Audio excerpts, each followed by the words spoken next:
اللہ سبحانہ تعالیٰ نے ہمیں اپنا ذکر کرنے کی تاکید کی ہے. یا ایھا الذین آمنوا اذکروا اللہ ذکرا کثیرا وسبحوہ بکرۃ واصیلا.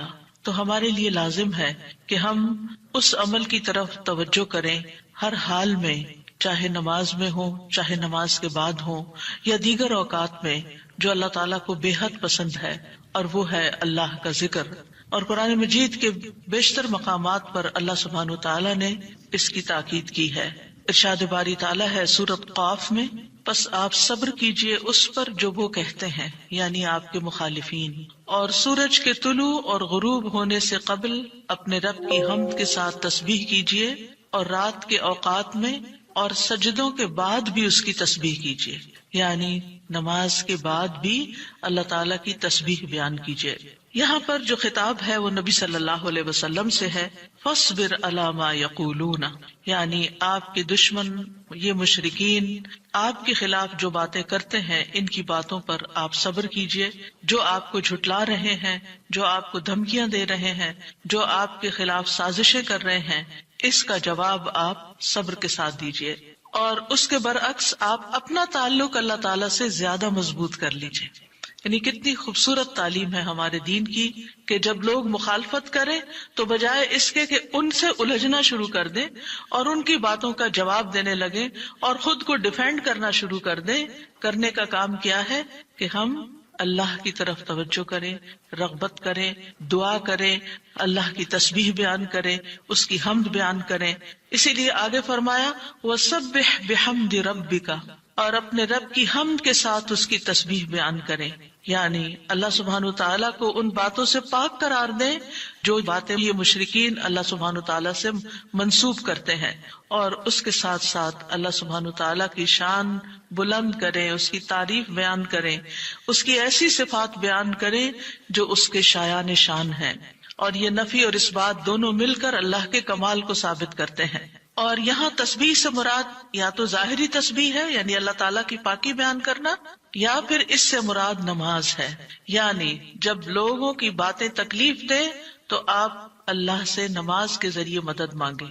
فاستعینوا بالصبر والصلاۃ. اور پھر قبل طلوع الشمس سے مراد فجر کی نماز جو سورج طلوع ہونے سے پہلے ہوتی ہے، اور قبل الغروب سے مراد ظہر اور عصر کی نمازیں ہیں.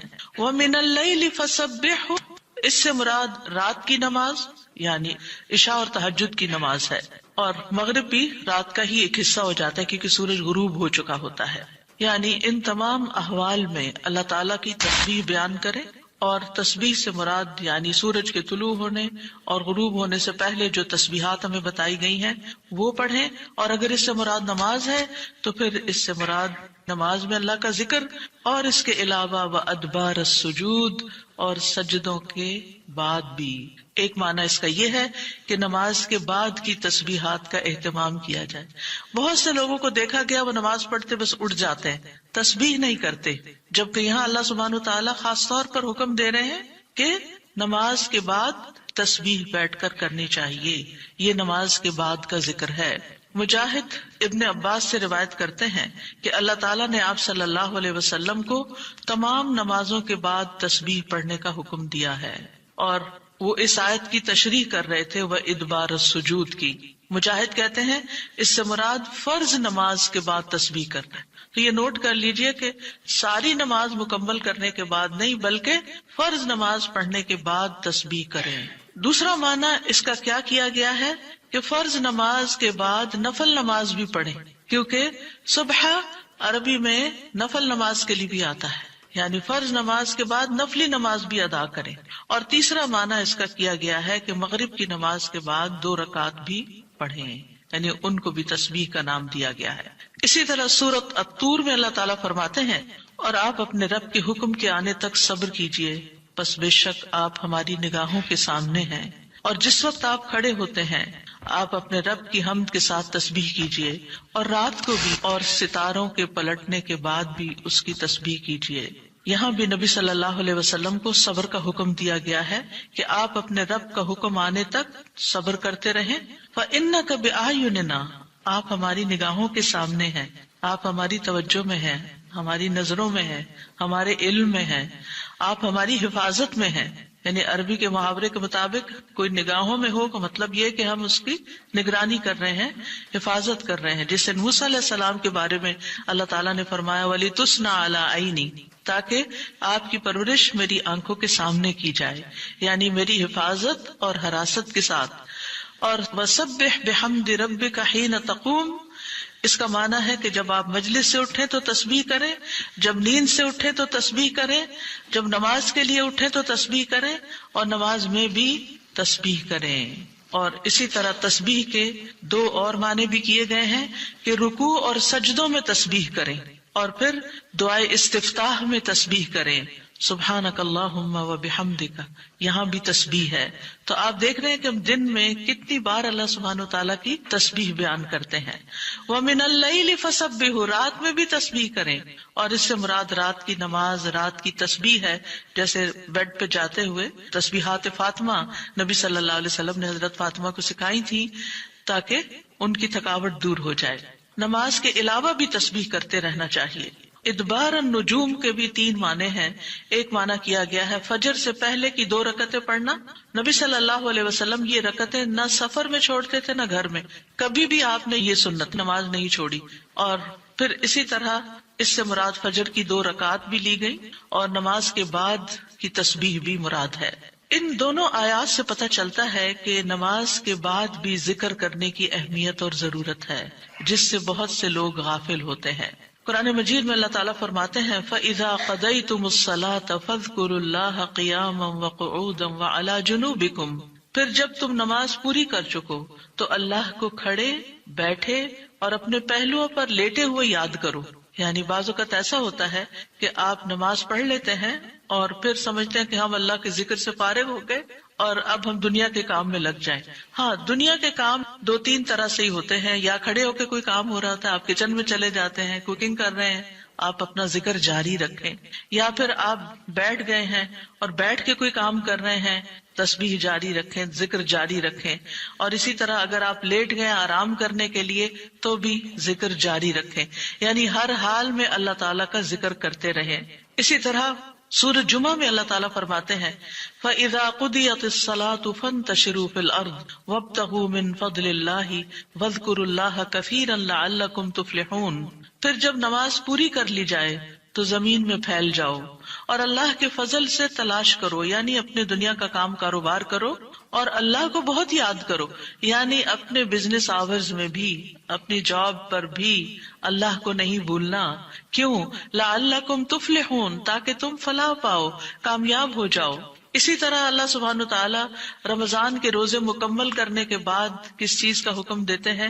وَلِتُكْمِلُوا الْعِدَّةَ وَلِتُكَبِّرُوا اللَّهَ عَلَى مَا هَدَاكُمْ وَلَعَلَّكُمْ تَشْكُرُونَ، اور تاکہ تم تعداد پوری کرو اور تاکہ تم اللہ کی بڑائی بیان کرو، تکبیرات پڑھو، اور اس پر کہ اس نے تم کو ہدایت بخشی، اور تاکہ تم شکر ادا کرو.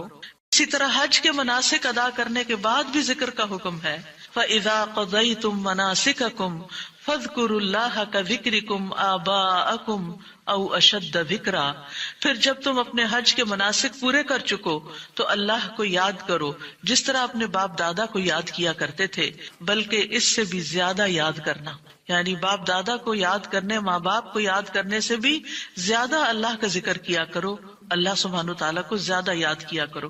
کیونکہ انسانوں کی یاد انسانوں کو دکھی کرتی ہے، لیکن اللہ کی یاد دلوں کے اطمینان کا باعث بنتی ہے، دلوں کے اندر سکون کا باعث بنتی ہے. الا بذکر اللہ تطمئن القلوب، خبردار اللہ کے ذکر سے دلوں کو اطمینان نصیب ہوتا ہے. تو آپ نے دیکھا کہ تمام عبادات کے بعد ذکر کا حکم ہے، تسبیح کا حکم ہے، تکبیر کا حکم ہے. اسی طرح نماز کے بعد خاص طور پر، یعنی نماز پڑھتے ہی اٹھ نہیں جانا چاہیے، بلکہ وہاں بیٹھ کر بھی اللہ کا ذکر کرنا چاہیے، اور اس میں غفلت نہیں برتنی چاہیے اور سستی نہیں ہونی چاہیے. بعض لوگ سلام پھیرتے ہی سنت پڑھنے کے لیے کھڑے ہو جاتے ہیں، جیسے آج کل تراویح میں جلدی ہوتی ہے لوگوں کو، تو بس فرض نماز پڑھی، آیت الکرسی کا بھی ٹائم نہیں ملتا کہ جلدی سے سنت کا ہوتا ہے کہ اگر آیت الکرسی پڑھنے بیٹھ گئے تو سنت رہ جائے گی، امام صاحب تراویح شروع کر دیں گے۔ میں سوچتی ہوں کہ جب گھر سے نکل ہی آئے اللہ کی یاد کے لیے تو کم از کم مسنون مستحب طریقے سے ہی ہم ساری عبادات کریں تاکہ وہ دل کو پھر اطمینان بھی نصیب ہو۔ بہرحال ایک نماز کے بعد فوراً اگلی نہیں شروع کر دینی چاہیے، اس کے بیچ کے وقفے میں اللہ کا ذکر کرنا چاہیے۔ نبی صلی اللہ علیہ وسلم فجر کی نماز کے بعد طلوع آفتاب تک نماز کی جگہ بیٹھے رہتے تھے، اور فجر ارلی شروع کرتے تھے، اندھیرے میں شروع کرتے تھے، اور فجر پڑھنے کے بعد بیٹھے رہتے اور ذکر کرتے رہتے۔ سماک بن حرب کہتے ہیں میں نے جابر بن سمرہ سے عرض کیا کیا آپ رسول اللہ صلی اللہ علیہ وسلم کے پاس بیٹھے تھے؟ انہوں نے فرمایا کہ ہاں بہت زیادہ، میں بہت بیٹھتا رہا ہوں آپ کے پاس۔ آپ اپنی نماز کی جگہ سے کھڑے نہیں ہوتے تھے جس جگہ صبح کی نماز پڑھتے تھے جب تک کہ سورج نہ نکل آتا، پھر جب سورج نکل آتا تو آپ کھڑے ہو جاتے۔ اسی طرح ایک اور روایت میں آتا ہے نبی صلی اللہ علیہ وسلم جب فجر کی نماز پڑھتے تھے تو اپنی جگہ بیٹھے رہتے یہاں تک کہ سورج خوب اچھی طرح طلوع ہو جاتا، تو پھر اس وقت کیا کرتے تھے؟ اشراق کے نوافل۔ تو اس سے آپ اندازہ لگائیں، کیا ہم میں سے کوئی یہ کہہ سکتا ہے کہ میں رسول اللہ صلی اللہ علیہ وسلم سے زیادہ مصروف انسان ہوں، میں زیادہ بزی ہوں، میرے بہت کام ہیں، میرے پاس بیٹھنے کا وقت نہیں ہے؟ نہیں، یہ صرف نفس کا دھوکہ ہوتا ہے۔ نفس ہمیں دھوکہ دیتا ہے کہ دیکھو پہلے تم اٹھے ہو تہجد کے لیے، پھر تم نے پڑھی نماز اور پھر پڑھے اذکار، اور اب تم پھر بیٹھ کے اور انتظار کرو، تو اٹھو کچھ اور کام کرو، اچھا میرا وہ کام بھی ہے، میرا وہ کام بھی ہے، اور اس طرح ہم اپنے آپ کو تسلیاں دے کر اپنی جگہ سے اٹھ جاتے ہیں اور ذکر میں کوتاہی کر جاتے ہیں، جبکہ مستحب یہی ہے کہ اسی جگہ بیٹھ کر چاہے آپ تلاوت قرآن کریں، چاہے آپ صبح شام کے اذکار، یہی وقت ہے ان کا سورج نکلنے سے پہلے، اور حفاظت کے لیے جو پڑھتے ہیں وہ انہی اوقات میں پڑھے جاتے ہیں۔ لہٰذا اس وقت آپ وہ بھی پڑھ سکتے ہیں، آپ تسبیحات کر سکتے ہیں، آپ کوئی بھی اور ذکر، آپ قرآن مجید کا مطالعہ کر سکتے ہیں، تفسیر کی کوئی کتاب پڑھ سکتے ہیں، کوئی تفسیر کا لیکچر سن سکتے ہیں، اپنی تجوید درست کر سکتے ہیں، یعنی کہ کوئی سبق یاد کر سکتے ہیں، یعنی کوئی بھی چیز ذکر کی قسم کی آپ اس وقت میں تسلی کے ساتھ کر سکتے ہیں تاکہ یہ سنت پوری ہو جائے، کیونکہ اس کا اجر و ثواب بہت ہے۔ جو شخص اسی جگہ بیٹھا رہے اور پھر نفل پڑھ کے اشراق کے اٹھے تو اس کو حج عمرے کا ثواب ملتا ہے۔ نبی صلی اللہ علیہ وسلم نے صحابہ کو نماز کے بعد کے اذکار سکھائے۔ ابن تیمیہ رحمہ اللہ کہتے ہیں کہ نبی صلی اللہ علیہ وسلم جب لوگوں کو نماز پڑھاتے تھے تو آپ سلام پھیرنے کے بعد دعا نہیں کرتے تھے، اور نہ صحابہ ایسا کرتے تھے، نہ صبح کی نماز میں، نہ عصر کی نماز میں، نہ دیگر نمازوں میں، بلکہ آپ سے ثابت ہے کہ آپ اپنا چہرہ اصحاب کی طرف کر لیتے، یعنی پلٹ کے واپس بیٹھ جاتے، اللہ کا ذکر کرتے اور ان کو سکھاتے تھے۔ یعنی اذکار اور دعا میں تھوڑا سا فرق ہے، دعائیں زیادہ سے زیادہ سلام پھیرنے سے پہلے کر لیتے تھے، اور جو اذکار ہوتے تھے جیسے تسبیحات ہیں یا صبح شام کے اذکار ہیں یا باقی اذکار ہیں وہ بعد میں کر لیتے تھے، جیسے لا الہ الا اللہ وحدہ لا شریک لہ، اور اسی طرح دیگر اذکار جو ہیں۔ اور سلام پھیرنے کے بعد اللہ کا ذکر کرنا یعنی زیادہ مستحب ہے، اگرچہ دعا بھی کر سکتے ہیں، یعنی منع نہیں ہے۔ بعض علماء یہ کہتے ہیں کہ نبی صلی اللہ علیہ وسلم نے جو دبر الصلاۃ کا لفظ استعمال کیا نماز کے پیچھے، تو اس سے مراد نماز کے بعد بھی ہے۔ حضرت عائشہ کہتی ہیں کہ نماز کے بعد کے اذکار شیشے کو صاف کرنے کے بعد اس کو چمکانے کی طرح ہے، یعنی نماز میں آپ نے اپنی صفائی کر لی اور اب بعد کے اذکار کے جو آپ کو اور زیادہ چمکا رہے ہیں۔ نماز نور ہے، یہ دل کو صاف کر دیتی ہے، دل کو روشن کر دیتی ہے، جیسے کہ شیشے کو صاف کیا جاتا ہے، اور نماز کے بعد ذکر کرنا ایسا ہے جیسا کہ شیشے کو چمکایا جاتا ہے۔ فرشتے بھی دعائیں کرتے ہیں۔ رسول اللہ صلی اللہ علیہ وسلم نے فرمایا جب تک تم اپنے مصلی پر جہاں تم نے نماز پڑھی تھی بیٹھے رہو اور ریاح خارج نہ کرو، گیس پاس نہ کرو، تو فرشتے تم پر برابر درود بھیجتے رہتے ہیں۔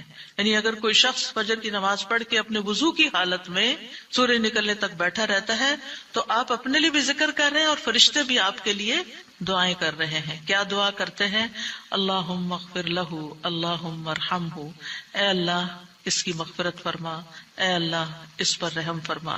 اور یہ اس وقت تک ہوتا رہتا ہے جب تک وہ وضو توڑ کر فرشتوں کو تکلیف نہ پہنچائے، یعنی جب گیس پاس ہوتی ہے اور اس کی اسمیل سے پھر فرشتوں کو تکلیف ہوتی ہے، تو فرشتے جو ہیں وہ پیاز کی اسمیل اور لہسن کی اور جسم سے نکلنے والے، اگر پسینہ بہت آ رہا ہے اور کپڑے نہیں آپ تبدیل کرتے، رات کے کپڑوں میں اٹھ کے نماز شروع کر دیتے ہیں اور وہ اسمیلی کپڑے ہوتے ہیں، تو اس سے فرشتے آپ سے دور رہتے ہیں. اور اسی طرح اگر یعنی خوراک میں کوئی ایسی چیز ہے کہ آپ کی گیس میں بہت اسمیل ہے، تو یہ چیز بھی فرشتوں کو تکلیف دیتی ہے اگر آپ مصلی پر بیٹھے ہیں یا آپ ذکر کی حالت میں ہیں.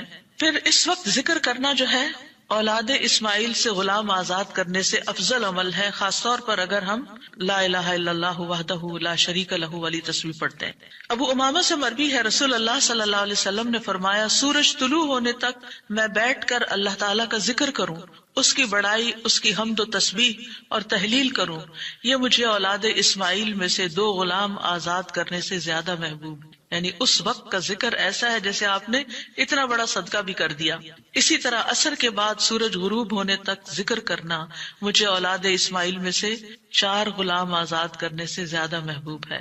یعنی عصر پڑھ کر بھی آپ مغرب تک ذکر کر سکتے ہیں. اگر عام دنوں میں نہیں تو آپ جمعے کے دن تو کر ہی سکتے ہیں، کیونکہ اس دن دعائیں قبول ہوتی ہیں.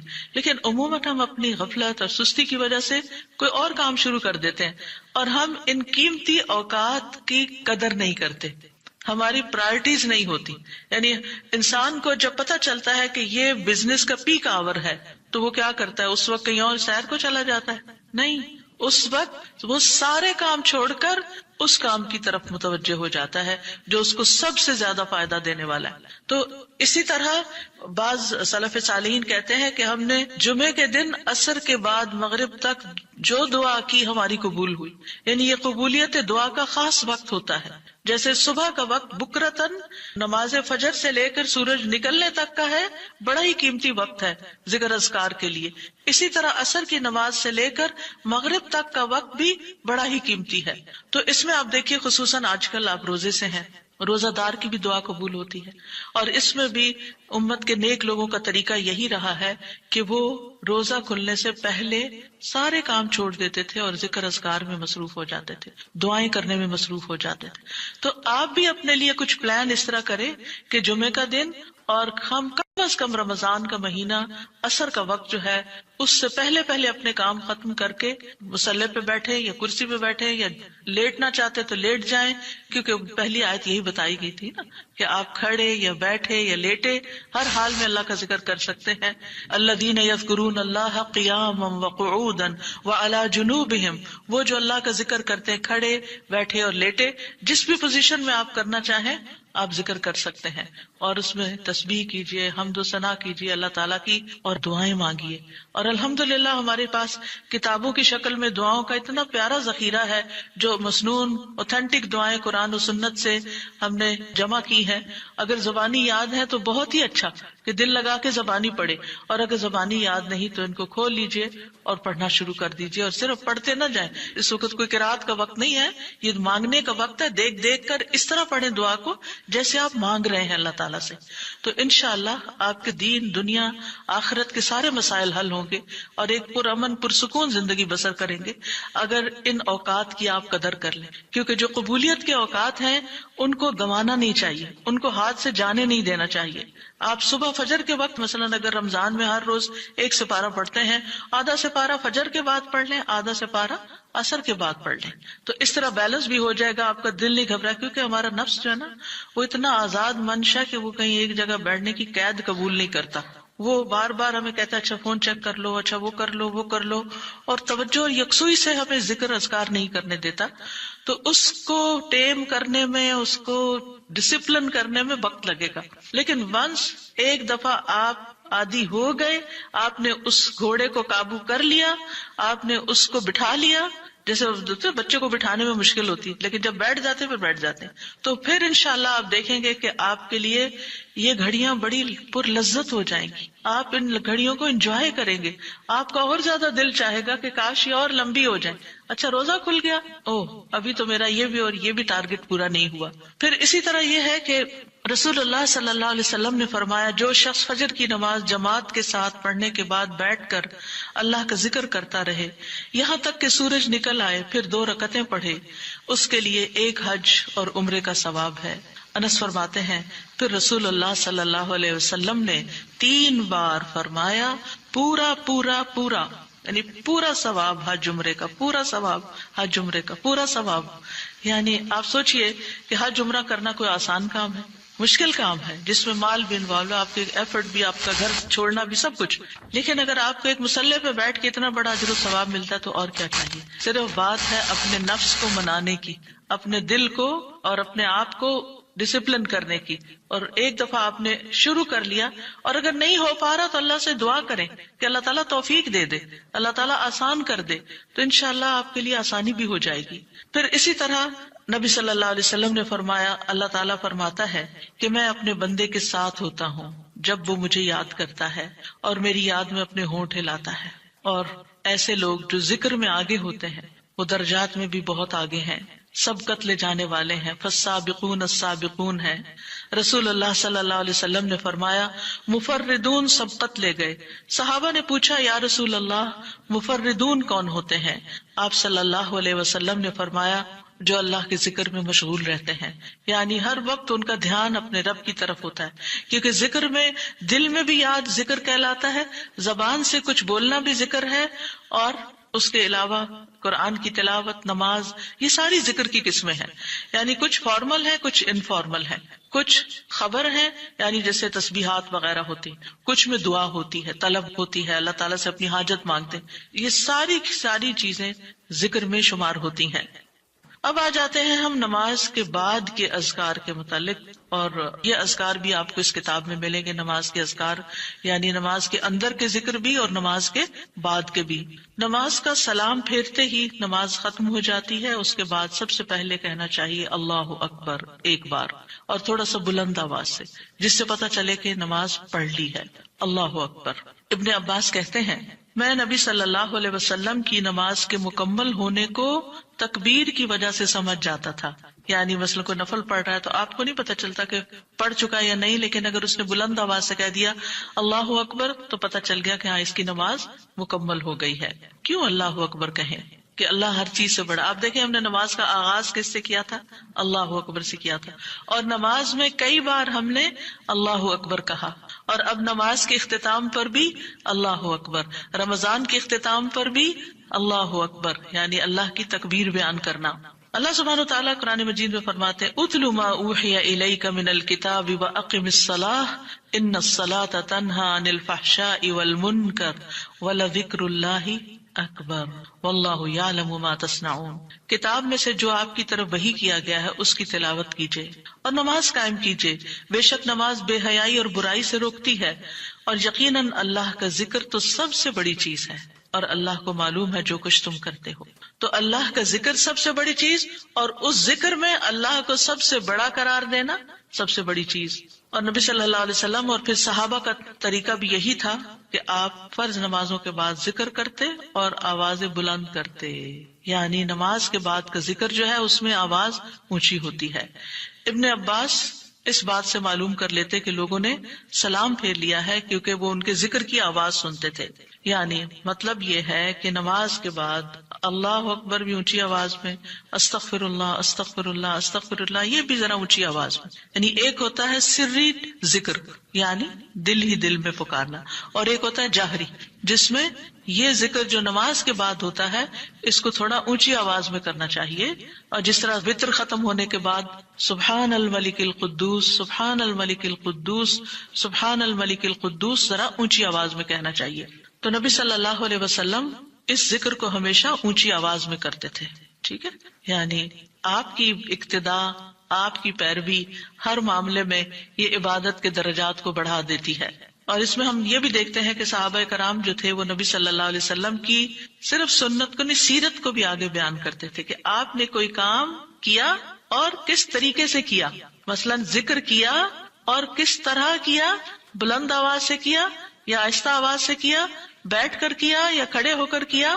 اور پھر آپ دیکھیے کہ نماز کے بعد اذکار جو ہیں وہ زیادہ پسندیدہ ہیں، یعنی دعاؤں کی نسبت زیادہ اذکار، ٹھیک ہے. اور پھر اسی طرح آپ دیکھیے کہ دوسرا ذکر جو آپ کریں گے وہ ہے استغفر اللہ 3 بار. استغفر اللہ استغفر اللہ. ثوبان کہتے ہیں رسول اللہ صلی اللہ علیہ وسلم جب اپنی نماز سے فارغ ہوتے تھے تو 3 مرتبہ استغفار فرماتے تھے، 3 بار استغفار کرتے. ولید کہتے ہیں میں نے اوزائی سے پوچھا آپ استغفار کس طرح فرمایا کرتے تھے؟ تو انہوں نے کہا آپ فرماتے تھے استغفر اللہ استغفر اللہ. اب نماز پڑھ لی ہے، استغفر اللہ کیوں؟ اس لیے کہ ہم تو نماز کا حق بھی ادا نہیں کرتے. ہمارا دھیان کہاں سے کہاں چلا جاتا ہے، ہم کئی دفعہ بھول جاتے ہیں، ہمیں سجدہ سہو کرنا تک یاد نہیں رہتا، ہمیں کچھ پتہ نہیں ہوتا ہم نے کون سی سورت پڑھی، کیا تلاوت کی. ہو سکتا ہے تلاوت میں کوئی غلطی کر دیں، ہو سکتا ہے کہ تسبیح کی جگہ کچھ اور پڑھ دیں بھول چوک کے. تو ہم نماز کے اندر بھی بہت کچھ غلط کرتے رہتے ہیں جانے انجانے. اور خاص طور پر جن لوگوں نے اپنی نماز کے پروننسیشن کی اصلاح نہیں کی وہ تو کچھ سے کچھ پڑھتے رہتے ہیں بعض اوقات.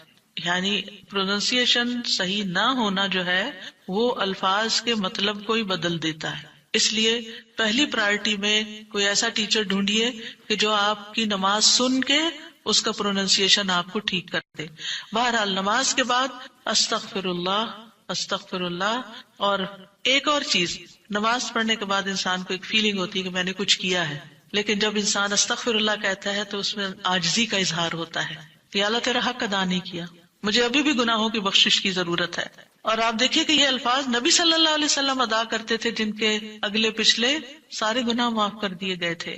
تو جو شخص نماز کے بعد استغفار پڑھتا ہے وہ اپنی نمازوں پر کبھی فخر غرور تکبر نہیں کر سکتا کہ میں بڑا نمازی ہوں، میں بڑا پرہیزگار ہوں، میں بڑا عبادت گزار ہوں. نہیں، وہ یہ دیکھے گا کہ میں نے حق ادا نہیں کیا، میرے سے جو کمی کوتاہی ہوئی ہے اللہ تعالیٰ اس کو معاف کر دے. جو چیز مکمل طور پر ادا کرنی چاہیے تھی اس کو اس طرح نہیں ادا کیا، کچھ نہ کچھ کوتاہی واقع ہو گئی، تو اس بخشش کے طلب کرنے سے اللہ تعالیٰ کوتاہی سے درگزر فرما دے گا انشاءاللہ. اور ویسے بھی استغفار کرنے سے نقص یا کمی کوتاہی جو ہے اس کا ازالہ ہوتا ہے ہماری عام روزمرہ زندگی میں بھی. تیسرا ذکر، اب آپ دیکھ رہے ہیں یہ ذکر ہے، اللہ اکبر بھی ذکر ہے، استغفر اللہ بھی ذکر ہے، اور تیسرا یہ بھی ذکر ہے اللہم انت السلام ومنک السلام تبارکت ذی الجلال والاکرام. اے اللہ تو سراپا سلامتی ہے اور تجھی سے سلامتی حاصل ہوتی ہے، تو بڑی برکتوں والا ہے اے جلال و اکرام والے. یعنی استغفار کے بعد پھر فوراً بعد اللہ تعالیٰ کی تعریف اور یہ ذکر. السلام جو ہے یہ اللہ تعالیٰ کے ناموں میں سے ایک نام ہے جس کا مطلب یہ ہے کہ اللہ تعالیٰ ہر طرح کی آفات سے، عیبوں سے، ہر طرح کے نقص سے سلامت ہے. کوئی چیز اس کو نقصان نہیں دے سکتی، نہ لوگوں کی باتیں جو اللہ تعالیٰ کے خلاف کرتے ہیں، یا لوگوں کے گمان، یا لوگوں کی نافرمانیاں اور گناہ اور عبادت نہ کرنا، اللہ کا حکم نہ ماننا. اللہ تعالیٰ کو کوئی چیز نقصان نہیں دیتی، وہ سلامت ہے، اس کو کسی کی ضرورت ہی نہیں ہے. یہ جو کچھ ہم کرتے ہیں، ذکر ہو عبادت ہو، یہ اپنے ہی فائدے کے لیے کرتے ہیں، اللہ تعالیٰ پر کچھ احسان نہیں ہے. تو ہم یہ کہتے ہیں اللہم انت السلام کہ اللہ تعالیٰ آپ سراسر سلامتی ہیں اور آپ کا ہر فعل جو ہے وہ ظلم سے سلامت ہے، پاک ہے، ہر شر سے پاک ہے. آپ کی تقدیر، آپ کے فیصلے، ہر چیز سلامتی پر مبنی ہے. ومنک السلام، سلامتی تیری ہی طرف سے آتی ہے، یعنی تو ہی سلامتی دیتا ہے یا تو ہی سلامتی کو روک لیتا ہے. سلامتی کا مالک بھی تو ہی ہے، تو سلامت رکھے تو ہم سلامت ہیں.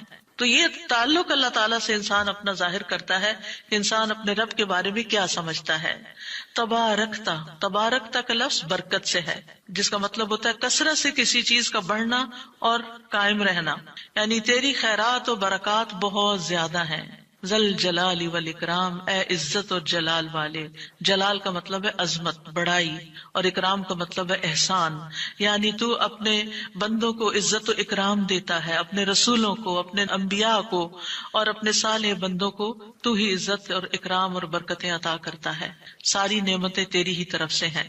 اور یہ کتنا خوبصورت ذکر ہے جو ہم ہر نماز کے بعد کرتے ہیں، یا جو نہیں کر رہے ہیں انہیں لازماً کرنا چاہیے کہ اللہ سبحانہ و تعالیٰ سے ہم اپنے اچھے گمان کا اظہار کرتے ہیں اور ایک طرح سے انڈائریکٹلی سلامتی اور برکت طلب بھی کرتے ہیں. آپ دیکھیے عموماً ہم جب کسی چیز کے اندر فائدہ دیکھتے ہیں تو ہم خیر اس سے وابستہ کر لیتے ہیں. یہ ہے تو کام ہوگا، یہ نہیں تو کام ہی نہیں ہوگا.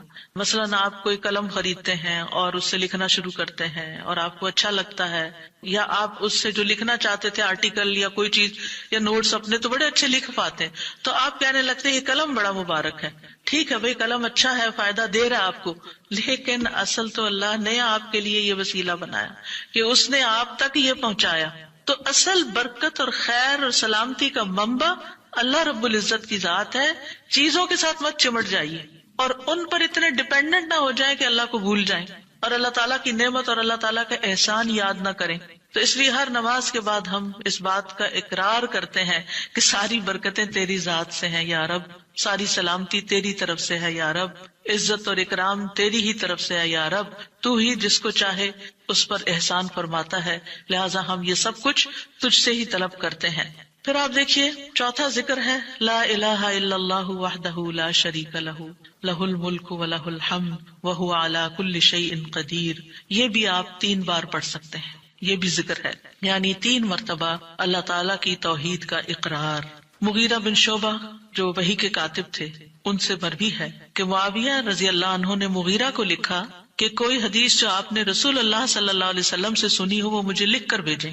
راوی کہتے ہیں کہ مغیرہ رضی اللہ عنہ نے انہیں لکھا کہ میں نے آپ صلی اللہ علیہ وسلم سے سنا ہے آپ اپنی نماز سے فارغ ہونے کے بعد 3 مرتبہ یہ پڑھا کرتے تھے لا الہ الا اللہ وحدہ لا شریک لہ لہ الملک ولہ الحمد وہو علی کل شیء قدیر. سب سے پہلے توحید کا اقرار کہ اللہ ایک ہے، وہی الہ ہے، وہی خالق ہے، مالک ہے، رب ہے، معبود ہے.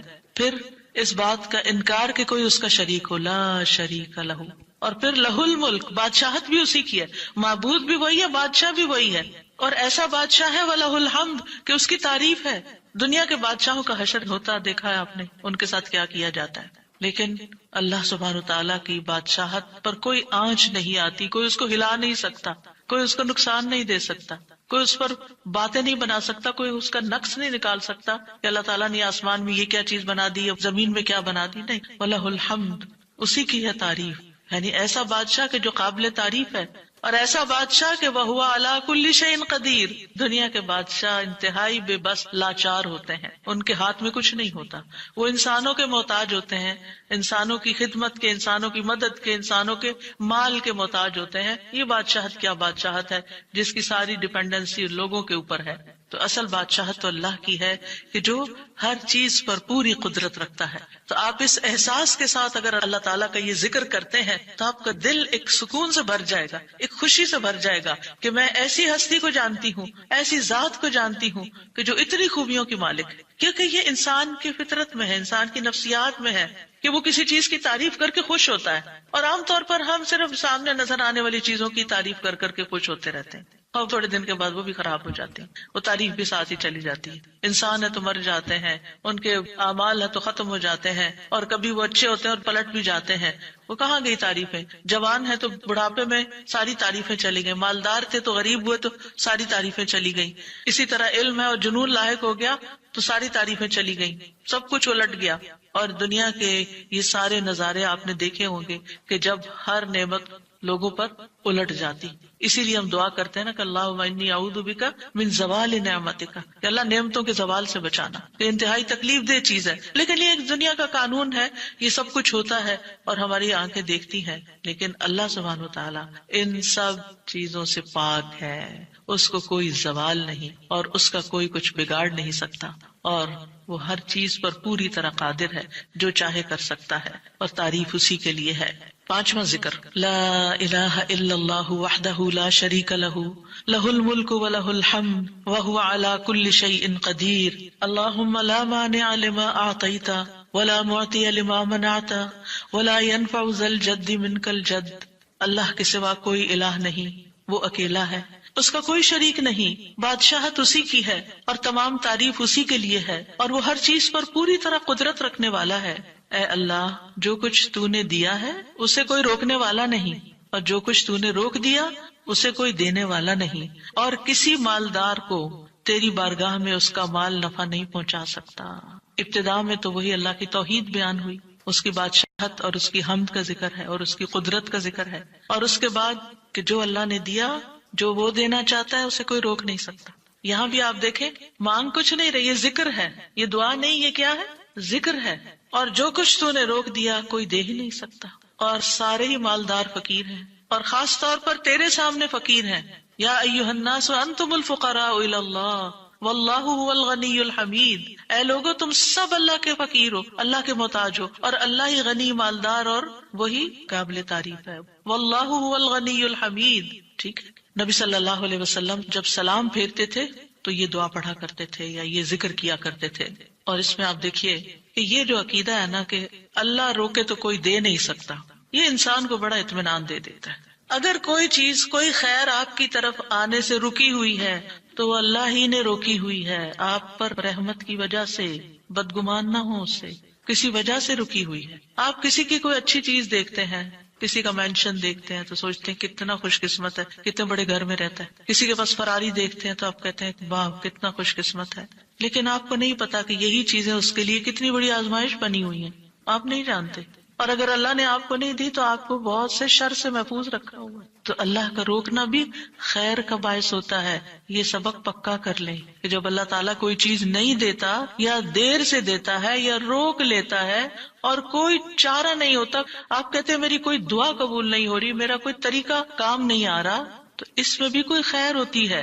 کیونکہ جو اللہ نے مقدر میں لکھا ہے وہ پہنچ کے رہے گا. کوئی روک نہیں سکتا جو تو دے، اور کوئی دے نہیں سکتا جو تو روک لے. اور جسے اللہ نے آپ کے مقدر میں لکھا ہے وہ آپ تک آئے گا ہی آئے گا.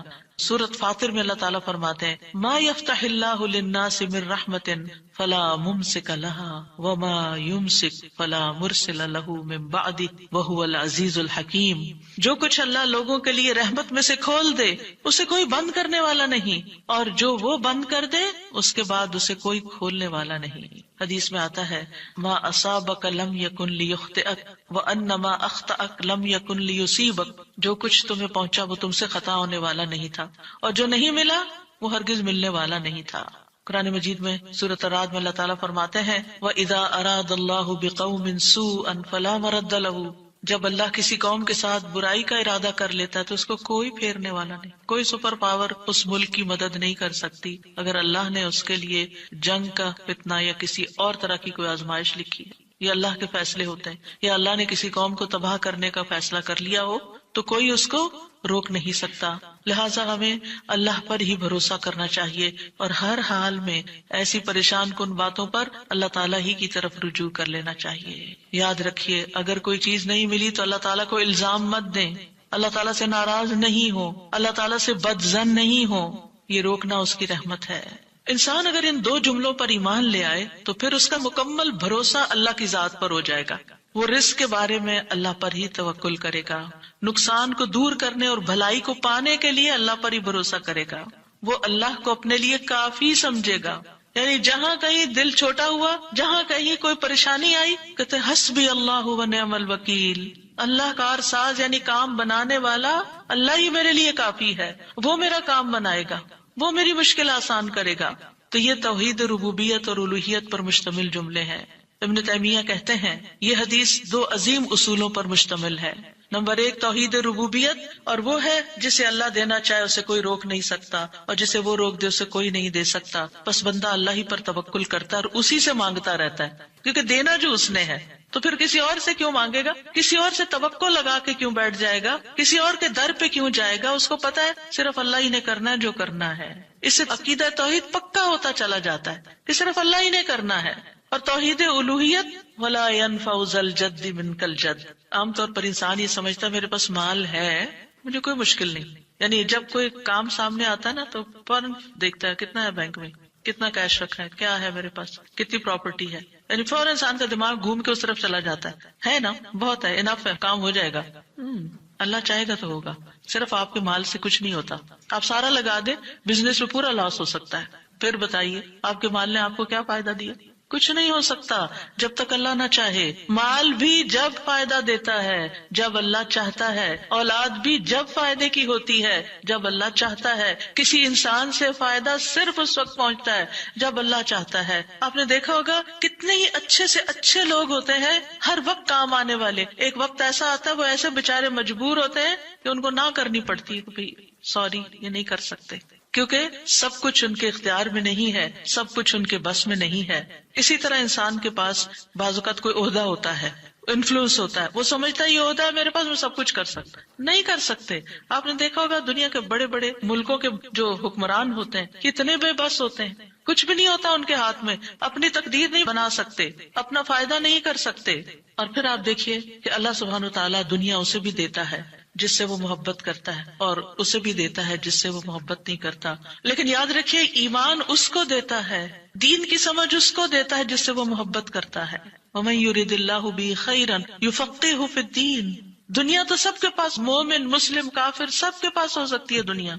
دنیا کے بڑے بڑے فائدے ہر ایک کو مل سکتے ہیں، لیکن دین اس کو ملتا ہے جس سے اللہ محبت کرتا ہے. لہٰذا انسان کو اللہ ہی کی طرف رغبت کرنی چاہیے، اور کبھی بھی اپنے مال پہ، اپنے جاہ پہ، اپنے ریسورسز پہ، اپنی قوتوں پر، اپنے علم پر کبھی بھروسہ نہیں کرنا چاہیے کہ یہ میرے لیے کچھ بنائیں گے اور ان کی وجہ سے میں آگے بڑھ جاؤں گا اور ان کی وجہ سے میرا بہت فائدہ ہوگا. کہ اللہ فائدہ لائے گا نا، ان میں سے کوئی ایک چیز بھی آپ کے پاس نہیں ہوگی تو آپ کا کام بن جائے گا. اور اگر فائدہ نہیں دینا نا اللہ نے ان ساری چیزوں کے ہوتے ہوئے، کئی دفعہ لوگ کہتے ہیں نا ہر چیز ہے میرے پاس لیکن پھر بھی میرا یہ مسئلہ حل نہیں ہوتا، معلوم نہیں کیوں رکاوٹ آ گئی. اور پھر وہ غلط سوچنا شروع کر دیتے ہیں، فلاں کی بندش ہے، فلاں کی نظر ہے، فلاں نے یہ کر دیا. نہیں، نفع اور نقصان دونوں اللہ کے ہاتھ میں. نہ کسی کی نظر آپ کو نقصان دے سکتی ہے، نہ کسی کا جادو آپ کو نقصان دے سکتا ہے، نہ کسی کا حسد آپ کو نقصان دے سکتا ہے اگر اللہ نہ چاہے. لہٰذا اسی سے دعا کرتے رہیں، اور جو پروٹیکشن کی دعائیں اس نے سکھائی ہیں وہ پڑھتے رہیں، اور باقی بھروسہ اللہ کی ذات پر کریں. پھر چھٹا ذکر ہے لا الہ الا اللہ وحدہ لا شریک لہ لہ الملک ولہ الحمد وہو علی کل شیء قدیر لا حول ولا قوۃ الا باللہ لا الہ الا اللہ ولا نعبد الا ایاہ لہ النعمۃ ولہ الفضل ولہ الثناء الحسن لا الہ الا اللہ مخلصین لہ الدین ولو کرہ الکافرون. اللہ کے سوا کوئی الہ نہیں، وہ اکیلا ہے، اس کا کوئی شریک نہیں، بادشاہت اسی کی ہے اور تمام تعریف اسی کے لیے ہے، اور وہ ہر چیز پر پوری طرح قدرت رکھنے والا ہے. اور گناہ سے بچنے کی طاقت اور نیکی کرنے کی طاقت اللہ کے سوا کوئی دینے والا نہیں، اللہ کے سوا کوئی الہ نہیں. ہم صرف اسی کی عبادت کرتے ہیں، اسی کی ساری نعمتیں ہیں، اسی کا سارا فضل ہے اور اسی کے لیے خوبصورت تعریف ہے. اللہ کے سوا کوئی الہ نہیں، ہم اسی کے لیے دین میں اخلاص رکھنے والے ہیں اگرچہ کافر ناپسند کریں. ابن زبیر سلام پھیر کر ہر نماز کے بعد یہ کہتے، اور راوی کہتے ہیں کہ انہوں نے کہا کہ رسول اللہ صلی اللہ علیہ وسلم ہر نماز کے بعد ان کلمات کے ساتھ تحلیل کیا کرتے تھے، یعنی اللہ تعالیٰ کی حمد و ثنا بیان کرتے تھے. یہ بھی کیا ہے نماز کے بعد کا ذکر. اور اس میں آپ دیکھیے لا الہ الا اللہ وحدہ کے علاوہ لا حول ولا قوت الا باللہ، لا حول ولا قوت الا باللہ، کہ کوئی پھیرنے کی قوت یعنی کسی برائی کو، نقصان کو دور کرنے کی، اور اسی طرح کوئی فائدہ حاصل کرنے کی قوت اللہ ہی کے پاس ہے. کسی گناہ سے دور ہونے اور کسی نیکی کے کرنے کی ہمت طاقت اللہ ہی کے پاس ہے. تو یہ لا حول ولا قوت الا باللہ بہت فائدہ دیتا ہے اور اس کی کثرت کرنے کو کہا گیا ہے. اور لا الہ الا اللہ ولا نعبد الا ایاہ، ہم صرف اسی کی عبادت کرتے ہیں. لہ النعمۃ ولہ الفضل وَلَهُ الثَّنَاءُ الْحَسَنُ، نعمت بھی اور فضل بھی اور اچھی تعریف سب اللہ ہی کے لیے ہے، اور ہم مخلص ہو کر اللہ کی عبادت کرتے ہیں.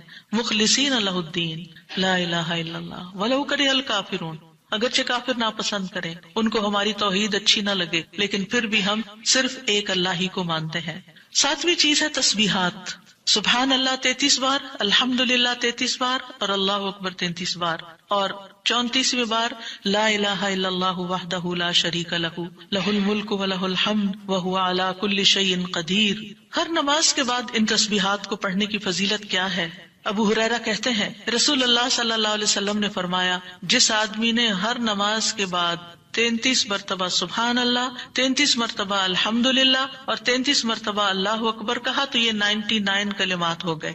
اور 100 کا عدد پورے کرنے کے لیے لا الہ الا اللہ وحدہ لا شریک لہ یہ ذکر کر لیا تو اس کے سارے گناہ معاف کر دیے جائیں گے، چاہے وہ سمندر کی جھاگ کے برابر ہوں.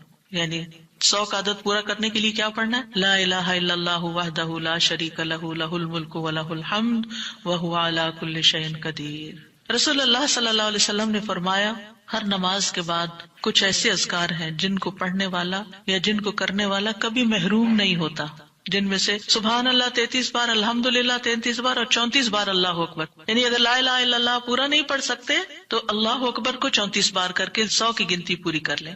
پھر اسی طرح رسول اللہ صلی اللہ علیہ وسلم کے پاس کچھ فقیر صحابہ حاضر ہوئے، کہا کہ امیر لوگ بلند درجات اور ہمیشہ رہنے والی جنت حاصل کر چکے.